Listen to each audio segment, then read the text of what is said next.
Assalamualaikum warahmatullahi wabarakatuh.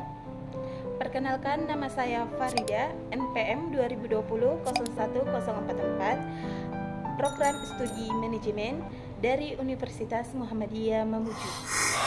Pada video kali ini, saya akan menunaikan tugas Al-Islam Kemuhammadiyahan 5 mengenai materi konsep akidah dalam Islam.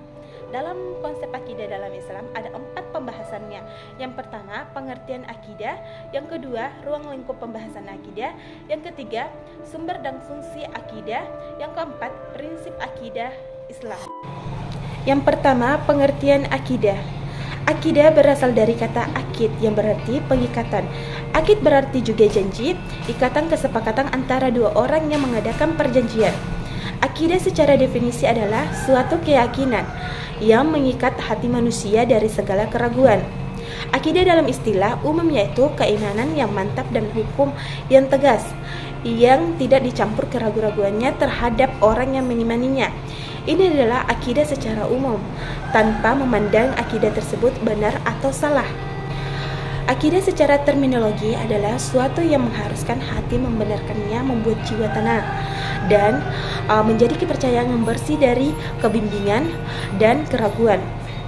Akidah menurut syarat berarti iman kepada Allah, para malaikatnya, kitab-kitabnya, para rasulnya, dan kepada hari akhir, serta kepada qadar dan qadah, baik takdir yang baik maupun yang buruk.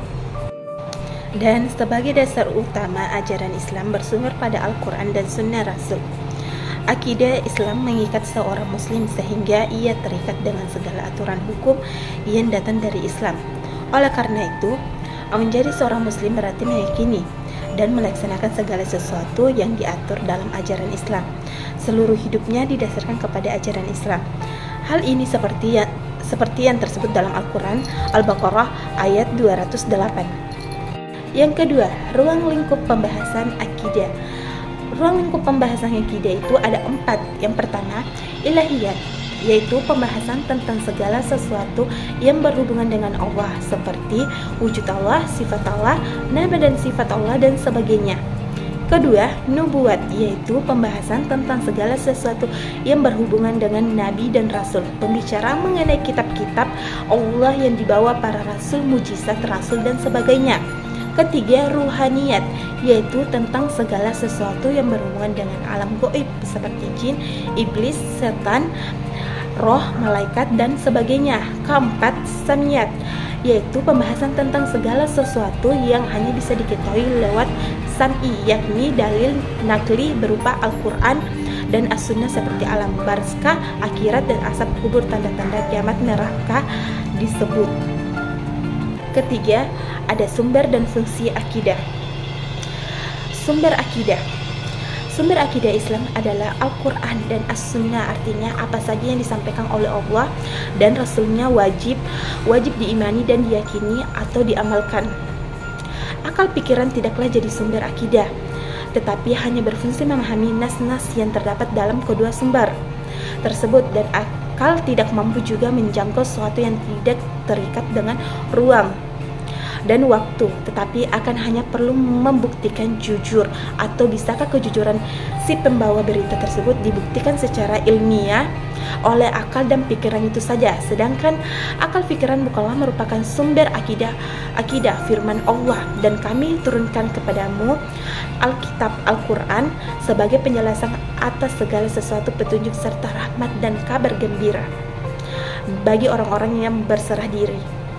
Dan fungsi akidah. Akidah bias kita ibaratkan sebagai fondasi atau dasar untuk mendirikan bangunan. Semakin tinggi bangunan yang akan didirikan, harus semakin kokoh pula fondasi yang dibuat. Kalau fondasinya lemah, maka bangunannya tersebut akan cepat ambruk. Seseorang yang memiliki akidah yang kuat pasti akan melaksanakan ibadah dengan tertib, memiliki akhlak yang mulia, dan bermuamalat dengan baik.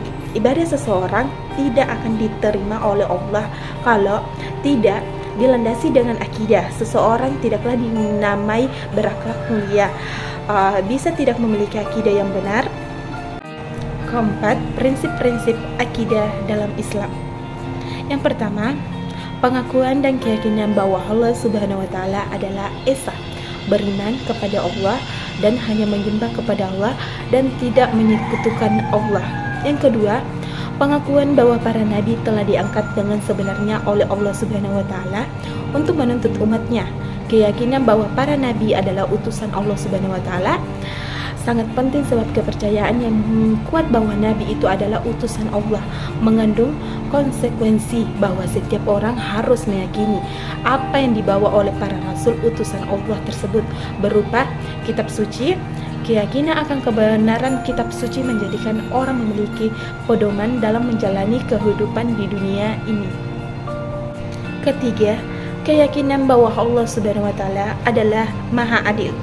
Jika keyakinan seperti ini tertanam di dalam hati, maka akan menumbuhkan keyakinan bahwa apa yang dilakukan akan mendapatkan balasan dari Allah Subhanahu wa taala. Orang yang berbuat kebaikan akan mendapatkan balasan yang baik. Seberapapun kecilnya kebaikan itu, sebaliknya perbuatan jelek sekecil apapun akan mendapatkan balasan yang simpel dari Allah Subhanahu wa taala. Demikianlah beberapa hal yang bisa saya sampaikan pada kesempatan video kali ini. Saya mohon maaf yang sebesar-besarnya apabila ada tutur kata dan belum kalian mengerti itu, mohon maaf. Kurang lebihnya kami akhiri. Wassalamualaikum warahmatullahi wabarakatuh. Terima kasih. Dadah.